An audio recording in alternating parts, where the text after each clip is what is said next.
Reclutas para el rey.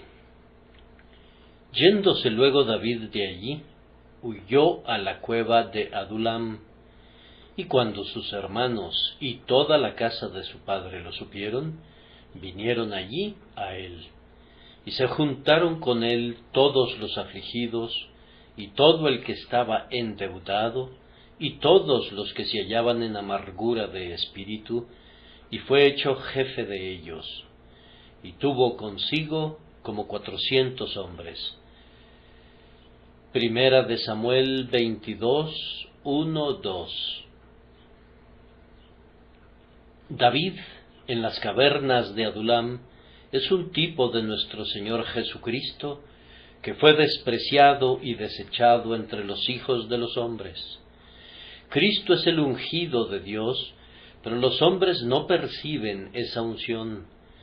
Él es perseguido por su gran enemigo, el mundo, así como David fue perseguido por Saúl, y ahora prefiere morar en la cueva de Adulam que sentarse en su trono. Cuando David experimentaba su deshonra, fue el momento preciso en que sus verdaderos amigos se replegaron en torno a él. De igual manera, en esta hora, cuando el nombre de Cristo es cubierto de mucha deshonra y censura, es el momento preciso de que los verdaderos seguidores del Salvador se replieguen en torno a su estandarte y defiendan su causa. Unirse a David después de que fuera coronado rey hubiera sido una acción irrelevante. Los hijos de Belial podrían hacerlo, pero aliarse con David cuando se vio obligado a ocultarse de sus crueles enemigos en los refugios del monte, comprobaba que aquellos hombres eran verdaderos amigos y leales súbditos de David. Bienaventurados aquellos a quienes les es dado alistarse bajo el estandarte de Cristo en este momento presente. Bienaventurados aquellos que no se avergüenzan de confesarlo delante de los hijos de los hombres, ni de tomar valerosamente su cruz, y bienaventurados aquellos que sufren las pérdidas y persecuciones que a su providencia le agrade ordenar que enfrenten. Puesto que esta noche no me propongo hablarles sobre David, sino sobre el más grandioso hijo de David, permítanme pronunciar unas cuantas palabras iniciales dirigidas a quienes ya se han alistado en su tropa bendita.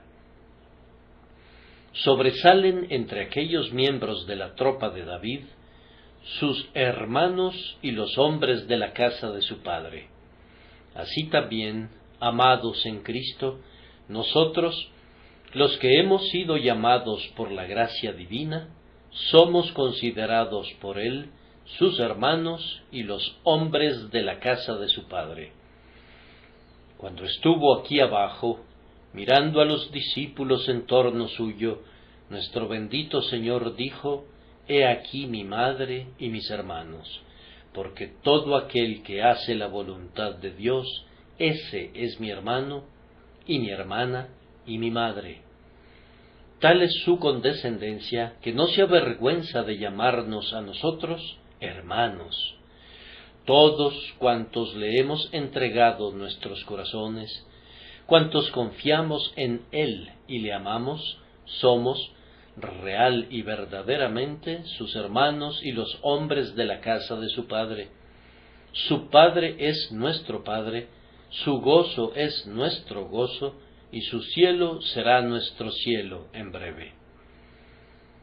Hermanos míos en Jesucristo, solo les diré ahora esto a ustedes: pongamos todo el empeño en confesar valerosamente nuestro parentesco con David, nuestro Señor, y no nos avergoncemos nunca de defender la causa de Cristo. Hay diferentes maneras de hacer el papel de cobardes. Procuremos evitarlas todas.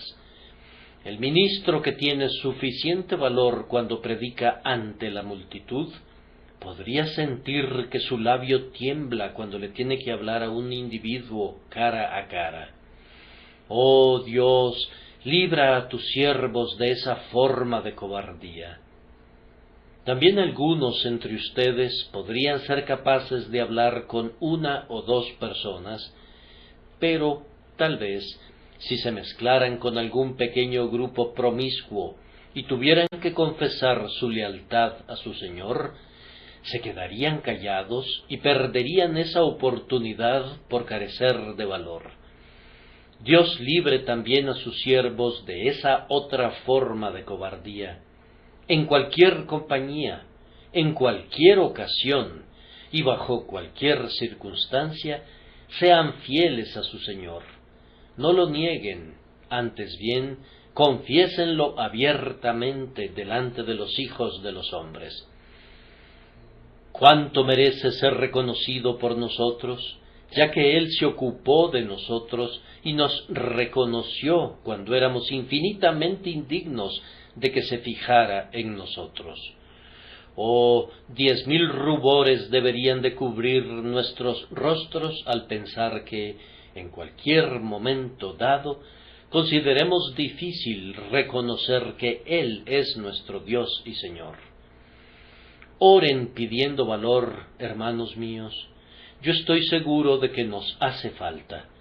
El valor pareciera florecer naturalmente en los cristianos en tiempos de persecución.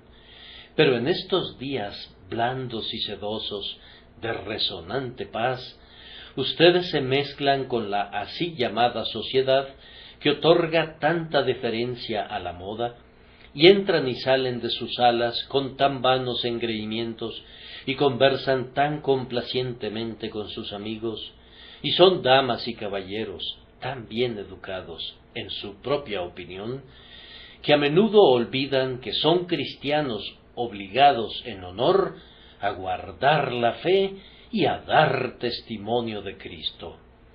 Tal vez sea más fácil que los pobres confiesen valerosamente el nombre del Redentor que las personas que se desenvuelven en circunstancias de mayor prosperidad. ¡Ay, ay! Si es que la buena fortuna pone en peligro su fidelidad. Eso es perverso, en verdad. Es lamentable tener que reprochar esto desde un púlpito cristiano. Debería ser exactamente lo contrario. Su independencia pecuniaria no debería esclavizarlos. Dios libre a quienes aman a Cristo de cualquier cosa semejante a la timidez en conexión con el reino de su exaltada cabeza. Al tiempo de que confiesen valerosamente a Cristo, permítanme exhortarlos también a que se aparten del mundo y se unan a Él.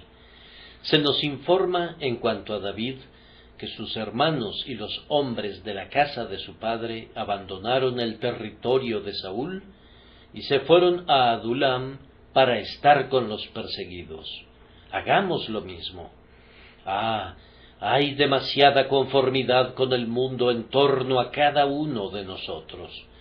No voy a intentar señalar con el dedo a ninguno de mis hermanos, ni voy a exponer sus faltas, pero se necesitaría estar ciego para no percibir que muchos cristianos hacen lo más que pueden para ser tan mundanos como quieren serlo, pero siendo consistentes con su idea de llegar al cielo al final.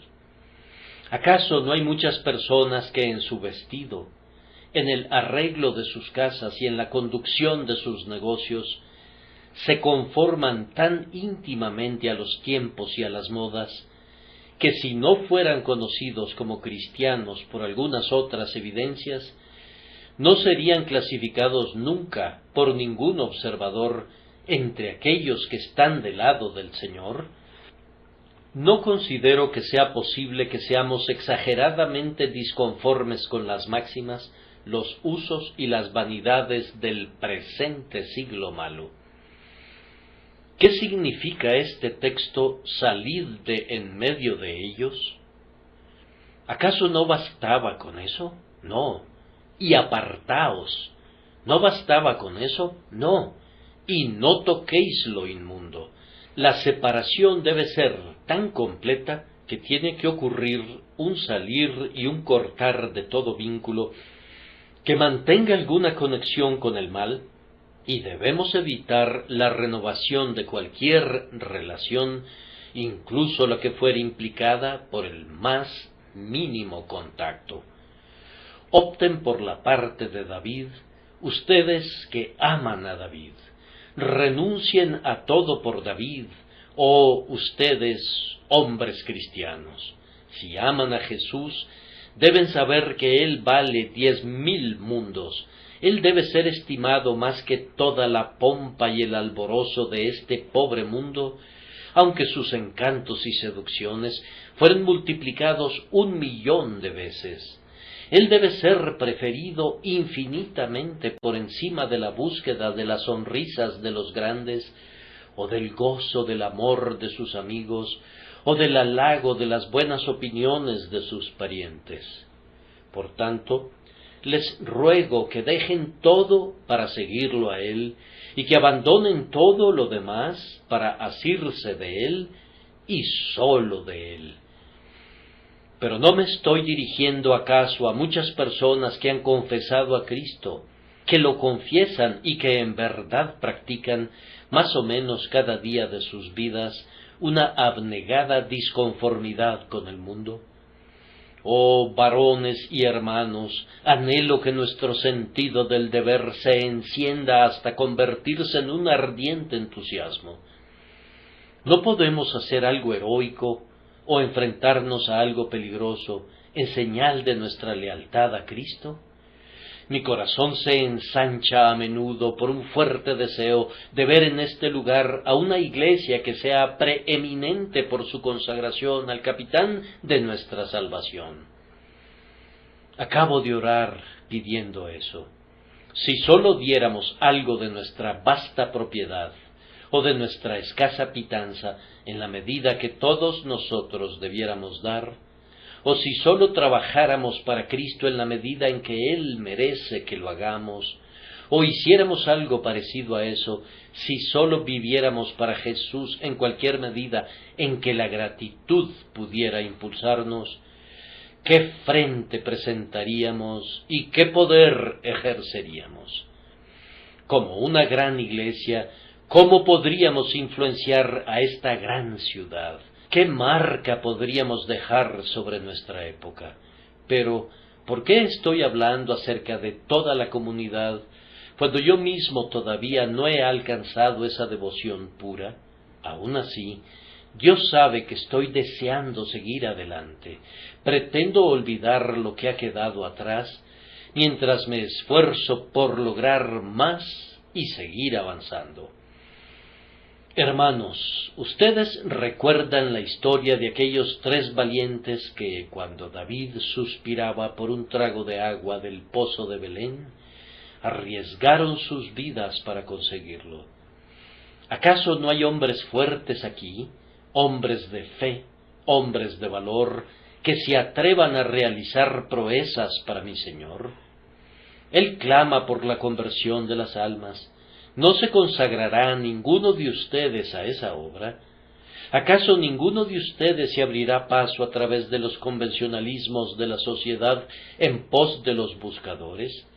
Él dice, dame de beber, tal como le dijo a la mujer junto al pozo de Samaria, y su fe es saciada cuando se ve cumplida la voluntad de su Padre.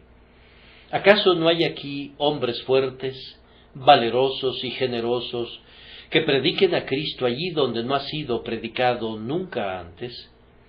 Hubo otros hombres entre los seguidores de David que realizaron hazañas como esas. Uno de ellos mató a un león en medio de un foso cuando estaba nevando, mientras que de otro se nos informa que mató a muchos filisteos y que el Señor obró una gran victoria. ¿Y no podríamos hacer nosotros algo que exceda y sobrepase el servicio ordinario del cristianismo moderno? Me avergüenza el cristianismo moderno. Su oro se ha vuelto opaco, su oro más fino está cambiado, su gloria ha partido. Los primeros cristianos estaban llenos de un entusiasmo que no hubiera podido tolerar la lánguida indiferencia de estos tiempos. Eran tan devotos, tan intensos, tan apasionados y tan llenos de un divino ardor por la extensión del reino del Redentor, que hicieron que su influencia se sintiera donde quiera que moraban, o incluso donde estuvieron en una breve estadía. Que Dios nos envíe ahora algo de ese sagrado celo. Necesitamos más del entusiasmo que ardía en los corazones de Wesley y de Whitefield. ¿A dónde buscaremos ahora el refulgente ardor y las incansables labores del apóstol Pablo? ¿Dónde están ahora los discípulos que emulan el celo del bendito Señor, cuya carne y cuya bebida era hacer la voluntad del que le envió? Que ese celo nos sea dado a todos nosotros. Que Dios nos lo envíe, que nos lo envíe ahora, que nos lo envíe aquí, que me lo envíe a mí, que se los envíe a ustedes, hermanos míos, y que lo envíe desde ahora y a lo largo de toda su vida. No creo que necesite decir más, a menos que sea implorarles que mantengan su valor sabiendo que están involucrados en la causa de Cristo. Hay una gran lucha que se está librando en torno nuestro. La nación entera se ve convulsionada de tiempo en tiempo por serias preguntas en las que está grandemente involucrada la honra del Señor Jesucristo. Que todos aquellos que le aman prosigan con resuelta integridad. Conveniencia es la perversa palabra que describe a la moral elástica de la época, pero justicia es el principio eterno y sin desvíos por el que el universo es gobernado. El reino de Cristo no es de este mundo. A nosotros nos debe corresponder ayudar a los oprimidos, socorrer a los débiles y dar libertad de conciencia a todos los hombres. Que Dios defienda el bien, Él lo defenderá. Si nuestros nombres son suprimidos como malvados, si somos malentendidos y malinterpretados, calumniados y difamados, que así sea. No estamos sorprendidos ni nos sentimos desfallecidos. El bien debe ser mantenido siempre, pese a la calumnia y al abuso. Pero, en nombre de Dios, no seamos pusilánimes ni cobardes. Cumplamos siempre con nuestro deber viril y legalmente. Mantengamos nuestra profesión alegremente. Adhirámonos con confianza y firmeza al reino de nuestro Señor Jesucristo. La estrella de David va en ascenso y la casa de Saúl se debilita más y más. Habiéndome dirigido así a los soldados, paso ahora, durante breves minutos, a actuar como un sargento reclutador. Además de sus propios parientes, había otras personas que se habían unido a David. Ahora, ¿por qué se le unieron? Podría responder que por una razón muy semejante a la que nos ha movido a muchos de nosotros. Era porque tenían necesidad de él.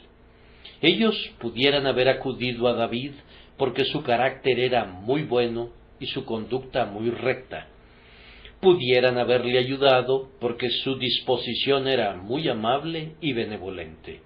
Ellos pudieran haberse replegado bajo su estandarte porque era el ungido del Señor. Ellos pudieran haber unido su suerte con David porque había una profecía y una promesa de su triunfo y de su reino sobre la nación. Pero ellos fueron realmente influenciados por otros motivos. Vinieron a David por 3 razones: porque estaban afligidos, porque estaban endeudados y porque se hallaban en amargura de espíritu. Ellos buscaron refugio y socorro debido a un espantoso desánimo. Ahora, tal vez, habría sido bueno que yo les hablara acerca del dulce carácter del Señor Jesús, pero aunque hiciera eso, ustedes no vendrían a Él. Habría sido bueno que les comentara acerca de las proezas de mi Señor y cómo venció a Goliat y mató a los enemigos que nos tiranizaban. Habría sido bueno que les dijera que Él es el Salvador designado por Dios, que está destinado a reinar como Rey, y que quienes le confiesan ahora serán exaltados con Él cuando venga en su reino. Atractivo como podría ser para algunas mentes, la atracción principal es siempre que Él es idóneo para ustedes en sus presentes necesidades, en esos dilemas que ahora pesan terriblemente sobre sus almas. Entonces, me propongo dirigirme a los tres tipos de personas que son más propensas a venir a Jesús, esperando que se aprovechen de esta hora propicia y que se alisten bajo su estandarte de inmediato, sin dilación ni duda. El primer tipo de personas que vino a David fue el de los afligidos. Esas personas eran de escasos recursos, como decimos. Habían gastado sus riquezas, estaban en bancarrota. Tanto sus recursos como sus esperanzas se habían agotado. Por lo tanto, vinieron a David. Parecían decir: nuestro caso es tan grave que no podría ser peor, es mejor que vayamos a David. El caso de ellos era como el de ustedes, muy bien descrito en nuestro himno: podría perecer si voy, pero estoy resuelto a probar, pues si permanezco alejado, yo sé que he de morir para siempre. Yo sé que se encuentran aquí algunas personas afligidas. He venido para reclutarlas para el andrajoso regimiento de mi Señor. Es sólo así que la desesperación se disipará, y sólo así revivirá la esperanza, pues siendo reclutados por Él, pueden recobrar el valor mientras pelean sus batallas y recibir su bendición. Ustedes están afligidos porque sienten que no tienen ningún mérito propio. Ese sentimiento es muy justo, pues no tienen ninguno, nunca tuvieron mérito alguno y nunca tendrán ninguno.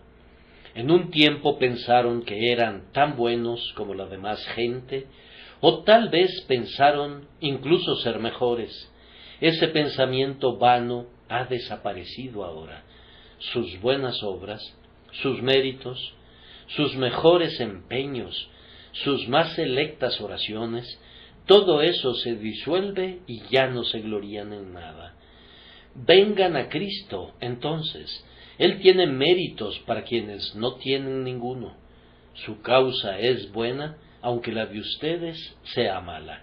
Ustedes son el preciso tipo de gente que Él vino a rescatar, la gente por la que Él murió.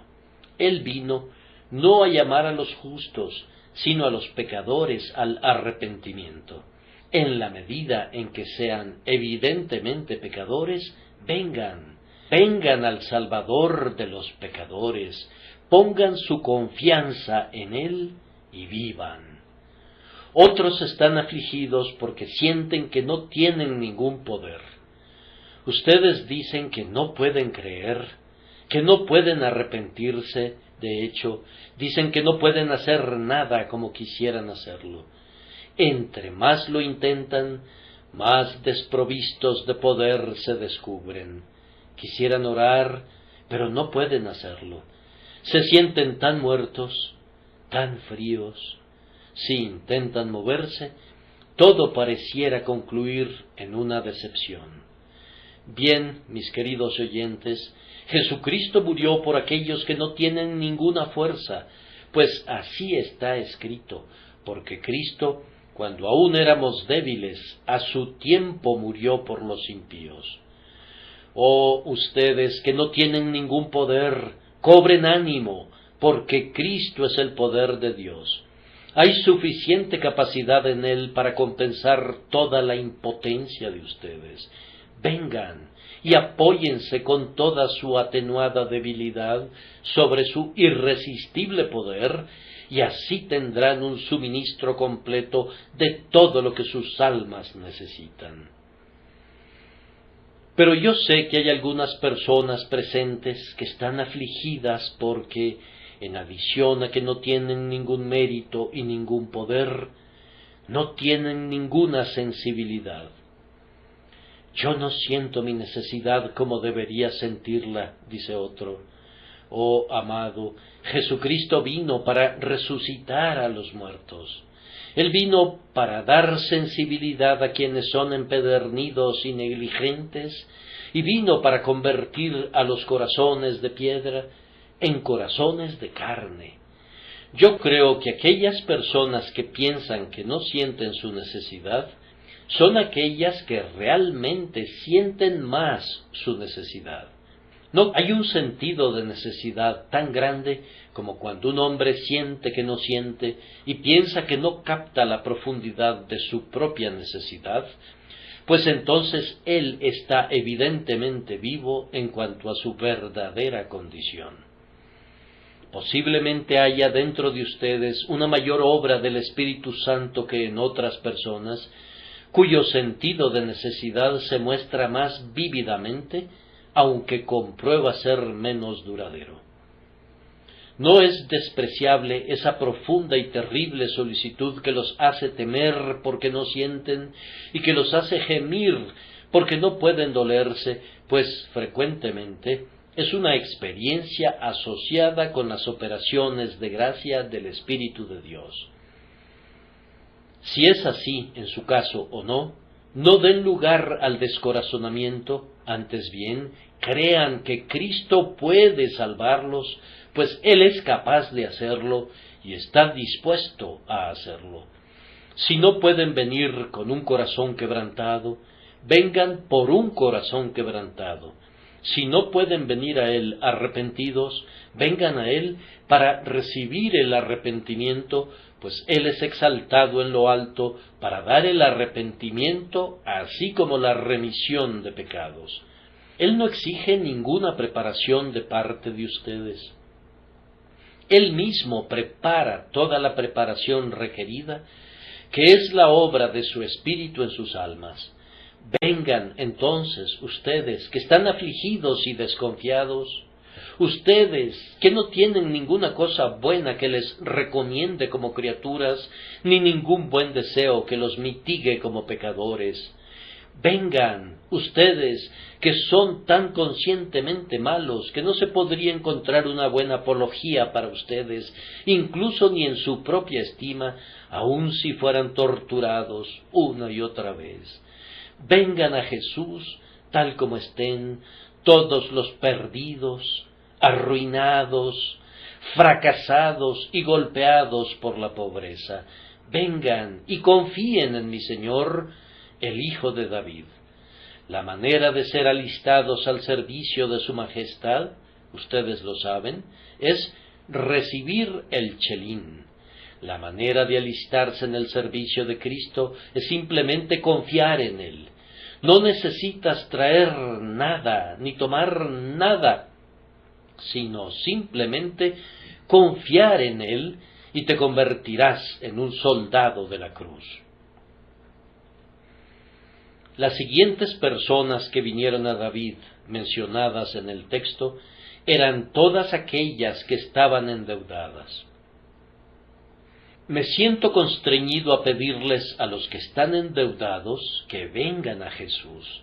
El hombre que está muy endeudado dice: tengo que pagar con mi vida, he pecado, y Dios ha dicho que el pecador tiene que morir. Sin embargo, no puedo permitirme perder mi vida. ¿Cómo podría atreverme a morir? No tengo ninguna esperanza, ninguna confianza con la cual atravesar las puertas de hierro de la muerte, y luego, después de la muerte, está el terror del juicio para mi alma, puesto que he quebrantado la ley de Dios, y la ley me condena y exige mi destierro de su presencia y mi destrucción final. ¿Qué haré? No puedo pagar la deuda, y es terrible para mí el pensamiento de ser metido en una prisión para siempre.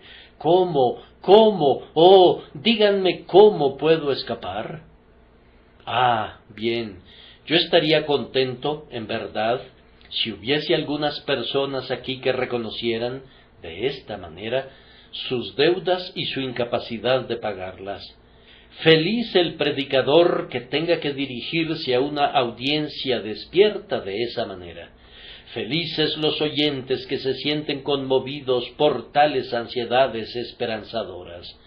Bienaventurado sería en verdad nuestro trabajo si siempre tuviéramos delante de nosotros a quienes conocen la deuda del pecado, sienten su aflictivo demérito y temen su irremediable condenación. Acepten el consejo, entonces, cualquiera que sea su deuda, ya sea grande o pequeña, vengan y confíen en Jesús y serán aliviados de la responsabilidad. Vengan y confíen en Él, que sufrió en lugar del pecador y que fue castigado por los impíos, llevando sus iniquidades en su propio cuerpo en el madero. Una mirada a Él, una mirada de fe, les revelará la transferencia de toda deuda y de todo pecado de ustedes hacia Él. Ustedes verán cómo los arroja en el mar rojo de su sangre expiadora, donde, aunque fueren buscados, no serán encontrados nunca más. Me siento constreñido a reclutarte, pobre deudor, y sacarte de la prisión del deudor para conducirte a la mesa de mi Señor. Los deudores en bancarrota constituyen buenos soldados para el rey. Vengan, entonces, sin mayor problema, y alístense en el ejército del rey.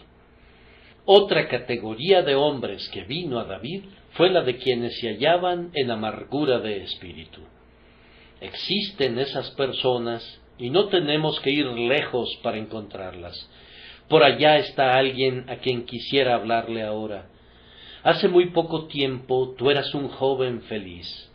Podías acudir a todo tipo de juergas y tenías poca cautela para el pecado, pues disfrutabas todos tus pecados. Ahora no puedes hacer eso. No entiendes la razón de ello, pero el agudo filo de tu apetito pareciera haberse embotado y tu gusto por la disipación se ha disipado. Aquellos compañeros que una vez fueron personajes especialmente joviales han cesado de alegrarte con su plática. Ahora ya no disfrutas su conversación incoherente, pues te parece muy sosa, y rancia y necia. Ya no puedes reírte de sus bromas obscenas, ni beber a grandes sorbos la copa burbujeante, como solías hacerlo antes. Has estado detrás del escenario de este pobre mundo, y has sentido lástima de las pálidas mejillas que están pintadas con el matiz de una floreciente juventud. Has oído los pesados suspiros de quienes lanzan las joviales carcajadas, y has sido testigo de tanto disfraz disoluto que te ha llenado de un triste disgusto. Has visto lo suficiente para saber cómo habrá de terminar. No es una sorpresa que estés descontento. Tú eres el hombre que necesito, tuyo es el oído que quiero interesar, tuyo es el corazón que desearía alcanzar. Es algo bienaventurado cuando un hombre se torna descontento con este mundo vano, pues entonces, tal vez, busque otro mundo, una esfera más brillante y mejor. Cuando está hastiado de sí mismo y de sus necios compañeros, entonces, tal vez, haga amistad con el exiliado pero ungido hombre de Belén, y encuentre en él a un amigo, a un consejero quien será su ayudador, que le hable amablemente, que le aconseje sabiamente y que le guíe triunfalmente hasta llamarlo a participar en el reino de su gloria. Ustedes están descontentos de ustedes mismos. Sus propias reflexiones los reprenden amargamente. Cuando se sientan para pensar un poco, un hábito que tal vez han adoptado solo recientemente, descubren que las cosas están fuera de su lugar. No pueden sentirse satisfechos. Extraños esfuerzos y múltiples recelos los dejan perplejos y no obtienen ninguna paz. Por mi parte yo estoy agradecido, 1000 veces agradecido, porque han sido conducidos a estar tan incómodos cuando había tantas causas para el desasosiego. Ahora hay alguna esperanza de que confíen su futuro y su destino al Hijo de David, que alcancen los ofrecimientos de su gracia y que sean salvados por él. Me acuerdo de un viejo marinero que después de haber sido un borracho y un blasfemo y todo lo que era malo, durante casi 60 años, oyó un sermón evangélico que tocó su corazón, y cuando pasó al frente para hacer una profesión de su fe en Cristo, dijo: «He navegado durante 60 años para un empresario muy perverso y bajo una bandera muy malvada, pero ahora he subido a cubierta a un nuevo cargamento y me dirijo hacia un puerto muy diferente, bajo un estandarte muy diferente. Confío que así suceda con algunos de ustedes pronto, es decir, que cambien su cargamento, que cambien su bandera y que cambien todo». Después de predicar un día en la capilla wesleyana de Boulogne, hace ya algún tiempo, una persona me reconoció y me comentaba cómo había encontrado a Cristo como resultado de la lectura de los sermones, y en aquel momento un viejo marinero se me acercó y me dijo: «¿Me reconoce? Mi nombre fue una vez Satanás. Yo lo recuerdo bien a usted». Ahora, Satanás asistió aquí un domingo por la mañana y me decía justificadamente su nombre, pues era tan parecido a Satanás como podría serlo un hombre. Se había sentado allí, y después del sermón el Señor tocó al viejo Satanás y además le dio otro nombre. Aquel hombre vino a Cristo porque estaba descontento consigo mismo, y entonces se entregó a Jesús y fue salvado por él. ¿Acaso no hay aquí ningún viejo marinero que haga eso ahora? ¿No podría haber algún marinero, algún soldado, algún forastero en algún lugar aquí que diga esta noche: «Me voy a acercar al Rey y voy a pedirle que me acepte incluso a mí»?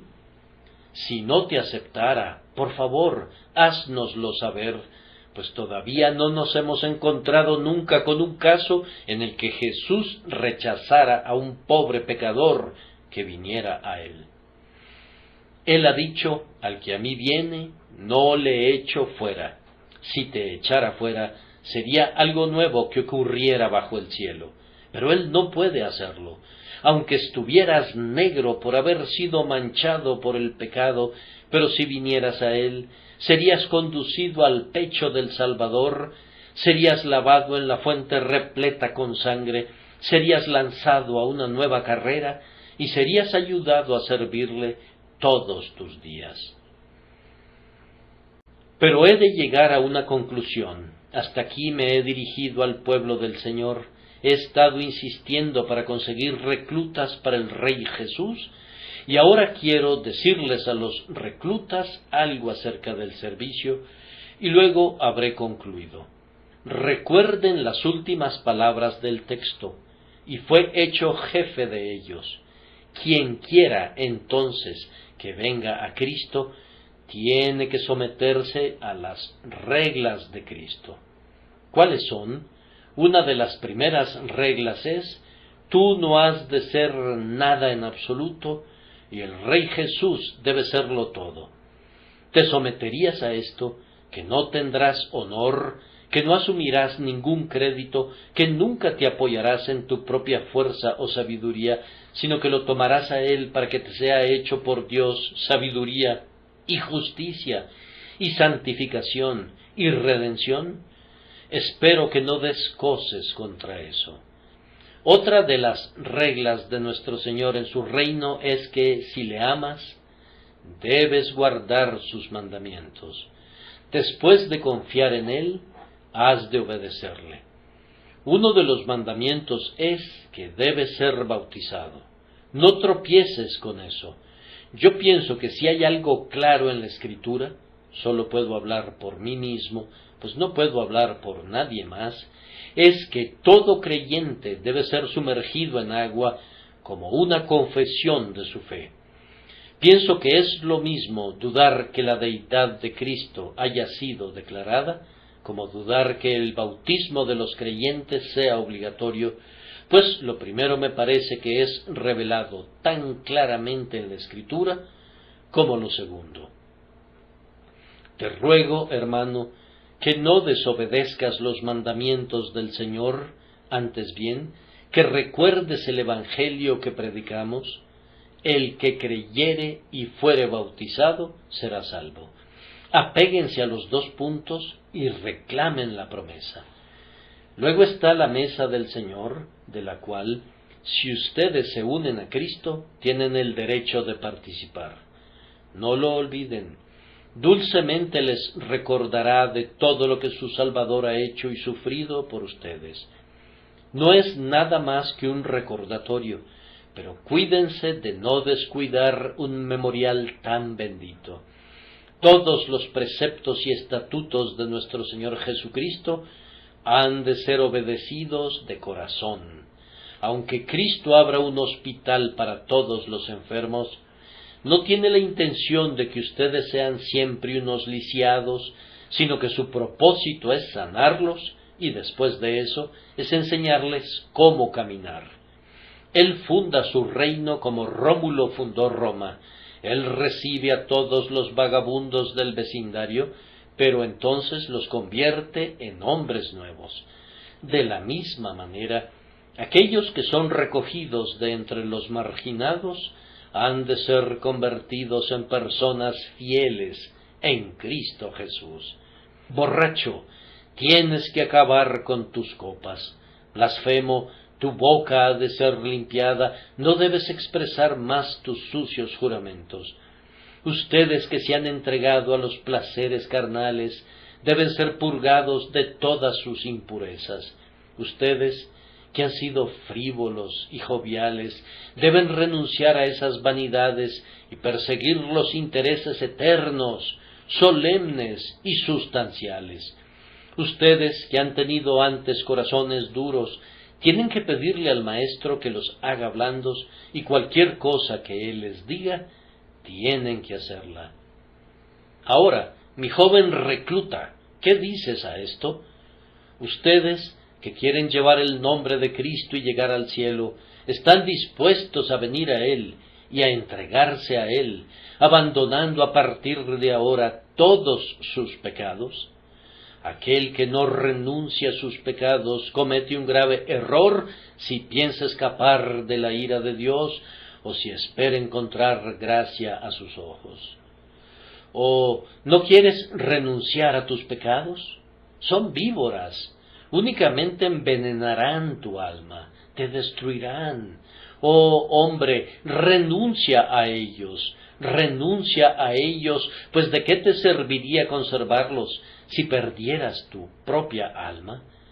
Ven a Jesús primero, confía en su mérito, apóyate en su sangre preciosa y luego, con su ayuda, renuncia a todo camino malo y busca obedecerle a Él, que te ha redimido con su sangre. Así, la bendición del Señor estará contigo para siempre. Amén.